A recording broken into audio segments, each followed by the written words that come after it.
That day, I lost someone dear to me. It was a hot summer day. I returned from my rounds outside, sat at my desk, rolled up the sleeves of my suit, and started working when suddenly the phone rang.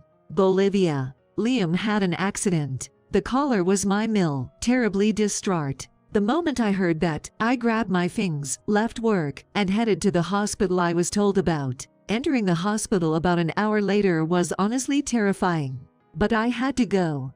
Bracing myself, I went in. There, I saw my husband, Liam, who had grown cold, my sobbing mill, and my Phil, and I couldn't accept it, becoming like an empty shell. It felt so unreal that I couldn't even cry. My name is Olivia. I'm 27. I had been married to Liam for 3 years. We started dating when I was 17, so it has been 10 years since then. Getting married at 24 felt a bit early, but I thought if we've been together this long, it wouldn't make a difference whether we got married or not, so I happily accepted his proposal 3 years ago. I never imagined such an early separation back then. Liam died suddenly in a traffic accident, leaving me dumbfounded, and my Phil spoke to me. Olivia, I'm sorry this happened. There was absolutely no reason for my Phil to apologize. It seems Liam protected a boy who was about to be involved in the accident. The boy got injured, but thankfully, he wasn't seriously hurt, so at least that was a relief. Without time to grieve, I made preparations for the funeral and contacted various people. Among the attendees were senior colleagues from the company who had taken care of him, and old classmates, bringing back nostalgic memories. The funeral proceeded smoothly, but before my grieving eyes, a woman suddenly rushed up. Who is this person? She had a face that seemed familiar yet unfamiliar, so when I tried to ask who she was, she put her hand on her belly and said something outrageous. I'm pregnant with his child. I'll take all the inheritance, okay? It was so absurd that I didn't know what to say and froze. Looking at her belly, it did look like that of a pregnant woman, but I had no idea why she was talking about having his child. As far as I knew, there was no sign of Liam cheating at all. And Liam tended to prefer slender women with straight black hair, but the person in front of me was far from Liam's type, being plump with curly brown hair. Regardless, this was not the time or place for such a conversation. Please leave. I managed to force out those words, but she wouldn't listen. This child in my belly is your husband's child. Got it. Despite seeming far from well-raised, it was impossible for me to believe that this person was Liam's affair partner, but various emotions swirled within me, and I couldn't find the right words. Then, my mole pushed aside other attendees and came over to intervene. Are you really pregnant with that belly? Not just overweight. My mill had a cold look I had never seen before, looking down on the woman. It was unimaginable from my mill, who was usually cheerful. The woman seemed to pale, but she quickly retorted, "Hey, how rude. Look at this." Saying that, she showed us the maternity mark on her bag, but my mill didn't budge an inch. You used to stalk Liam, didn't you? Apparently, this woman lived near Liam's parents' house, and when Liam was in high school, she used to visit on his birthday handing over letters and such. I had never met her, and I didn't know about any of this, but since we got engaged, I hadn't seen her, so Liam probably didn't bother to mention her, my mill said. My mill apparently hated this woman, who was 5 years older than Liam, even more than Liam did, and she was more irritated than usual.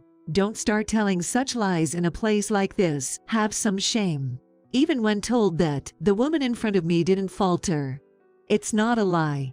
You'll be a grandmother soon. Don't be ridiculous. Get out of here. With me dumbfounded, my mill ushered this woman out. Well, fine then. I'll come again. Leaving those words behind, the woman left a funeral hall. Who was that woman, and why did she start telling such lies? I'm getting irritated. After the funeral ended that day, when I stopped by my in-laws' home, I felt suddenly exhausted. But I knew I had to hear about that woman, so I started talking with my mill. Then, the intercom rang. Looking at the monitor, to my surprise, it was that woman. I hurriedly answered, and the woman started saying the same thing again. Hey, how much inheritance does he have? Can I at least have what's on hand? Give it to me quickly. During the funeral, I was too shocked to respond, but now she had come to our home and was saying such things. I couldn't forgive that, and I was getting angrier at her than before. Who are you? What's your relationship with my husband? I decided to calmly interrogate her. Liam and I have been in love for years. Do you have evidence? Are you saying he was cheating on me even though we were married? Stop calling it cheating. We've been in love all along. Saying that, she showed me a picture of Liam taken with her phone, and I recognized it. That's right, it's a picture Liam posted on social media. So this woman didn't take it. What's going on? Or did Liam post something this woman took on social media? No, that's not it. As I racked my brains, I remembered something Liam said before. Today, a strange woman approached me at the station, wondering who she mistook me for. I feel like I've met her somewhere, but I don't know her. The characteristics of the woman he mentioned then matched those of the woman in front of me. Sure enough, this woman wasn't a mistress. I was convinced of that. You're not a mistress or anything, just a plain stalker, right? No, I'm not. Whose child is in your belly? I looked down on her with a cold gaze. So, it's his child. You may not believe it, but it's true. Of course, I trust Liam, and if it were true, there would be many things to consider. But this woman seemed nothing but a liar to me. Most likely, upon hearing that Liam, whom she used to stalk, had passed away, she took advantage of her pregnancy to try to trick him out of his inheritance. You're far from Liam's type. He prefers someone slimmer, with a quieter personality. He would never date someone as rude as you. What are you talking about? So, that child in your belly isn't his, right? How would you know? Once this child is born and grows up, they'll look just like him, and then you'll see. You know who's the real father. It's definitely not Liam. If you're really saying that, then bring something as evidence. Well, once this child is born and grows up, they'll look just like him, so you'll see then, won't you? Talking to this woman was making me feel crazy too. I couldn't deal with her anymore.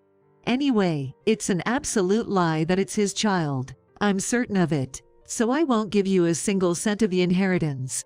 Go home. If you keep bothering us, I'll call the police. Saying that, I closed the door, but she was still yelling outside. When I consulted with my worried Phil and Mill about whether to report it, they said it was better to have called the police already in case something happened to me. Although nothing had happened yet, they said it would be too late to do anything once something did. As we were discussing, I noticed a red light outside the window. It seemed the police had arrived. Then, the woman fled from the scene.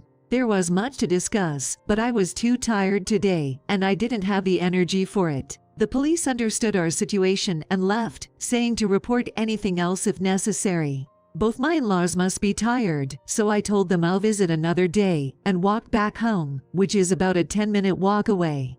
At the moment, anger was dominating over sadness. After that, I decided to take about a week off work and started cleaning up the house. While sorting through Liam's belongings, tears started welling up, and I couldn't bear being alone in the house anymore, so I stepped outside to get some sunlight. And there, out of nowhere, that woman appeared. Hey, ready to hand over the inheritance. Her words snapped my patience. Listen here. Stop going on about the inheritance. It has nothing to do with you. If you don't know who the father of your child is, go look elsewhere. Liam has absolutely nothing to do with it. Don't you believe it yet? Then take a look at this. With that, she showed me a single picture. It was a photo of someone's right hand resting on the woman's belly. Upon closer inspection, the wrist had a bracelet that Liam often wore. As I doubted my eyes, the woman said, "Got it now. You know who the father of my child is." She wore a triumphant look, but I noticed something. Wait, let me see that properly. I said and enlarged the image on her smartphone. See, this isn't Liam's hand after all. I don't know whose it is, but it's not Liam's. Even though you're married, didn't you know he often wore this bracelet? The woman spoke down to me, but that wasn't what I wanted to address. That bracelet is pretty common. It's not that expensive, and you can get it easily if you want. Plus, Liam has a mole on the back of his hand. No matter how much you zoom in, you can't see it. It's definitely not Liam's hand. As I calmly responded, the woman fell silent. Perhaps she admitted it was a lie. I hit her with another blow. And about your belly. As I said that, the woman, in an exaggerated manner, placed her hand protectively over her belly. It's not a baby, is it? I had felt something unnatural about this woman's actions since earlier. There was no sign of her protecting her belly. You're just overweight, aren't you? There's no baby in your belly, is there? As I said firmly, the woman hurriedly pulled out a maternity mark from her bag. This is evidence. That's not evidence. It's something you can get without any proof. The woman glared at me. Liam mentioned something a while ago. He felt like he met someone somewhere but couldn't remember. A woman with dyed brown hair that didn't suit her face, curly hair, and wearing a maternity mark. But he couldn't tell apart an ordinary overweight person from her. That was you, right? What? Perhaps she had no more arguments left, as the woman's words decreased significantly. You knew when Liam passed away, and even came to the funeral, right? And then you lied about being pregnant to try and get the inheritance. If you're really pregnant with Liam's child, then bring something like a maternity record. I don't care about that. This child is his, so hand over the inheritance. And about that image from earlier, I didn't question the bracelet at first, but upon further thought, the fingers seemed too thick. Did you take that picture yourself? Liam started using social media around the time we got married, so you've been stalking him on social media even though you stopped stalking him in person. Disgusting. Seeing the woman's face turn red with anger, it seemed I was mostly correct. While I could acknowledge her persistence in pursuing someone and interested in her for years, that's a different matter altogether. I don't have much inheritance to give, honestly, but I won't give her a single cent. It's obvious. If I'm being chased around like this, Liam won't be able to rest in peace. I wanted to wrap things up here somehow. Liam barely remembered you, just felt like he met you somewhere. My Mill remembered you, but your behavior was so abnormal that she kept you away from our home. She's really good at getting rid of people she dislikes. I said with a laugh, and while the woman continued to glare at me, she didn't say anything. You couldn't remember the face of someone who barely remembered you, yet you lied about being pregnant with their child. I'd be too embarrassed to say something like that. Did you really think I'd just hand over the inheritance to you because of that? Besides, I've heard from my Mill that Liam loved me so much he wasn't interested in other women. I have no doubts about Liam. You can't possibly know that. You wouldn't understand, would you? Instead of wasting your time on trivial matters, you should find someone you can love and who will love you back. Maybe start with losing weight. The woman, looking frustrated, bit her lip and glared at me before turning on her heel without saying a word. If you're pregnant, you shouldn't be in such a hurry. Stop misusing the maternity mark. I shouted after her retreating figure, but of course, she didn't even bother to look back. That feels better. Liam cheating and getting another woman pregnant. That's not just defamation of character.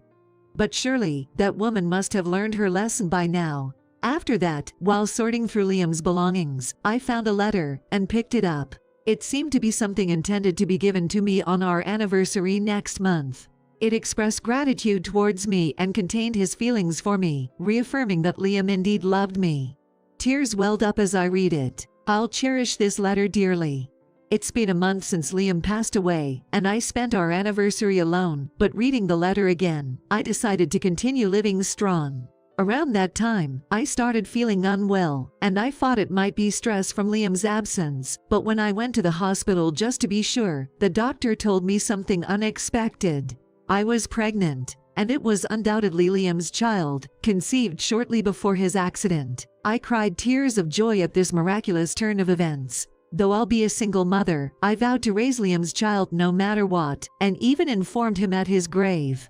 Almost a year later, I received a call from my Mill, informing me that the woman had been arrested by the police. It seems Liam wasn't her only target. Repeated stalking led to her finally being reported and apprehended. That should put an end to it. As for me, I'm raising a boy who looks just like Liam, and he's doing well. Both my parents and my in-laws are delighted, and everyone's support is incredibly reassuring. I look forward to seeing how this child grows, and I'm already thinking about what stories to tell him about Liam. Speaking of which, when this child was born, we received congratulations from the family of the boy Liam saved. Back then, he had bandages on his right arm and right leg, and it looked painful, but now, there are hardly any scars, and he lives without any inconvenience. Hearing that truly made me happy. We still keep in touch with that family. The boy Liam saved is kind and affectionate, calling my son cute and patting him gently. Looks like I've got a little brother now. Hearing him say that, I feel saved. Losing Liam was, of course, sad, but thanks to my son, I'm able to live strong. I think I've kept a promise I made to Liam to live strongly. Thanks to Liam leaving behind our son, I am who I am now. Naturally, I'm relieved I wasn't deceived by that woman. Actually, Liam was doing stocks without my knowledge, and there were quite a few valuable assets. His inheritance was more than I had imagined. I'm keeping it safe to use for our son. I'm not raising our son alone. I'm raising him with Liam. And with the support of those around me, I'm happy. I sometimes remember that woman, but I'm no longer angry. I've said everything I wanted to say, and I've confirmed that Liam and I loved each other. The house where I once considered moving out after Liam's death is now filled with the sounds of my son's laughter and cries. I'm sure my son will bring even more joy with his laughter in the future. Surely, Liam is watching over our son's growth and me. That's why I believe I can keep going in the future.